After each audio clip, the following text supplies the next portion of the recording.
મારું નામ સિદ્ધિ છે. આજની જનરેશનમાં 10 થી 20% મહિલાઓ જે તકલીફ ભોગવી રહી છે તે છે પીસીઓડી. પીસીઓડી શું છે? આપણા અંડાશયમાં ઓવરસીઝ હોર્મોનલ અસંતુલનને કારણે આ તકલીફ થાય છે, જેનામાં વધારે ઈંડા બની જાય છે. આપણા અંડાશયમાં જે ઈંડાઓ બની જાય છે જે પૂરેપૂરા પરિપક્વ થતા નથી, જેને સિસ્ટ બની જાય છે. સિસ્ટ મતલબ કે એક ગાંઠ બની જાય છે, અને જેના કારણે ઘણી બધી તકલીફો થાય છે. તો પીસીઓડીના લક્ષણો શું છે?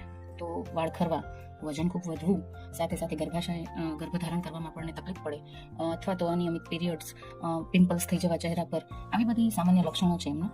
જો તમને પણ આમાંથી કોઈ તકલીફ છે, અથવા તો તમે પણ ગાયનેકોલોજિસ્ટ પાસે જઈને કંટાળી ગયા છો, દવા લઈને કંટાળી ગયા છો, છતાં પણ પરિણામ મળતું નથી, તો મારા પાસે દવા વિના આપણી જીવનશૈલી સુધારીને તેને કઈ રીતે દૂર કરવી પીસીઓડીને, એ એક રસ્તો મારા પાસે છે. તો જો તમને પણ આવી તકલીફથી, કોઈ સ્ત્રી પણ, આપણા ઘરની કોઈ સ્ત્રી આવી તકલીફથી લે છે, તો તમે મારો સંપર્ક કરી શકો છો. મારા નંબર નીચે આપેલા જ છે. તો આ રીલ્સ જોતાની સાથે જ મને કોલ કરજો, જેથી હું તમને એક ઉપાય બતાવી શકું અને તમારું જીવન સુધારી શકું. Thank you.